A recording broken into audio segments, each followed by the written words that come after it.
my name is Carlos, and today we're going to go over a really good workout for a 7 exercise Tabata. 40 seconds of work, 20 seconds of rest. We're going to knock out all 7 consecutive exercises. Once you complete all 7, you rest for 1 minute, and then you continue to complete another round for 4 to 5 rounds. Let's get started.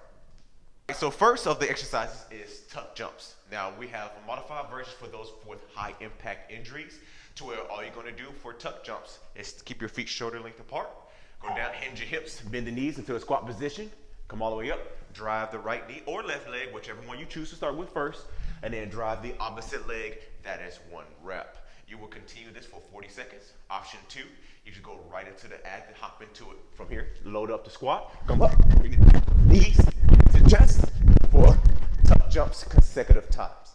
Try to knock out the exercise every time you touch the floor.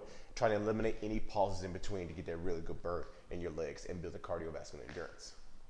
Exercise number 2, goblet squats. Now, for those who are at home who doesn't have weights and things like that, you can use any type of item, something that has some type of weight to it. If you do have kettlebells or dumbbells at home, you can always use those. So with the kettlebell I have today is holding it by the horns here, or a dumbbell, you can hold them too as well in the goblet position. Feet shoulder length apart, and for your 40 seconds, just go right into the goblet squat, hinge the hips, right into the squat position, and drive all the way up. Now, since this is a time frame, we want to go a little bit faster, okay? We really want to exalt the muscle and get into that high burn for 40 seconds. Non-stop, and then rest for 20 seconds.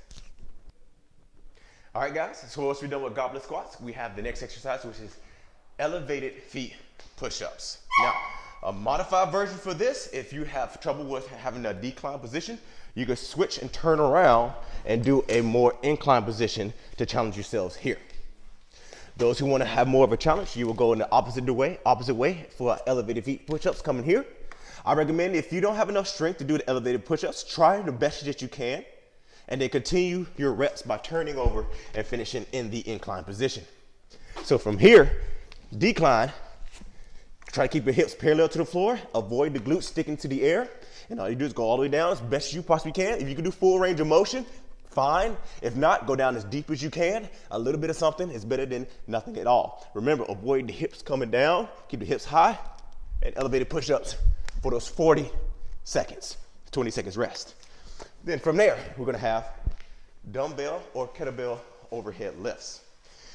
Again, if you don't have any weights, you can grab any type of item to have a little bit of weight to it. Again, moderate weight, but you have a 40-second interval, but also too, you don't want to put too much stress against your shoulders. They're smaller muscles. So from here, sit nice and tall, and just come all the way up and all the way down, working your muscles in the shoulders, the deltoids. Try to have your arms as straight as possible. I like to have a slight bend in my elbow so that I don't put too much tension in the connective joints in my elbow for 40 seconds on, and then 20 seconds off. Woo!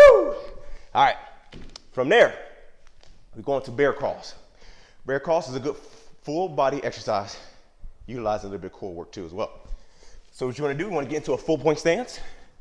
In this full point stance, you wanna bring your knees, hover just a little bit, okay? About maybe an inch off the ground.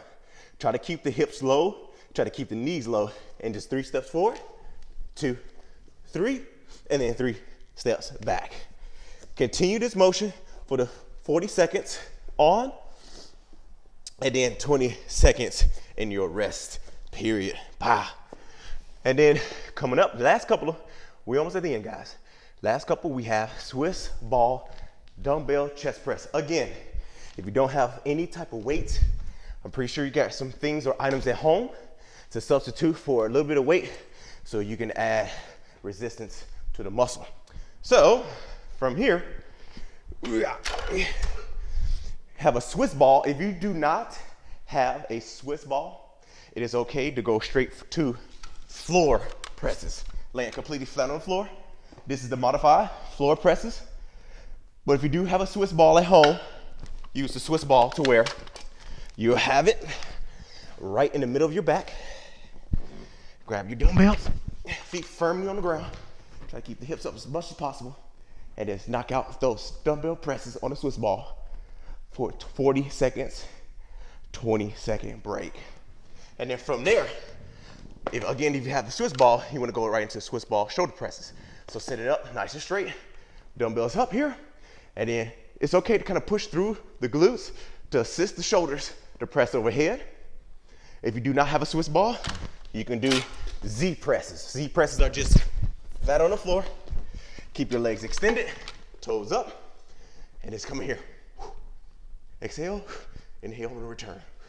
For 40 seconds, 20 seconds rest. Once you hit the last exercise, 1 minute break, hydrate, sip some water, catch your breath, and then continue to knock out 4 to 5 rounds for your complete workout. See you guys next time.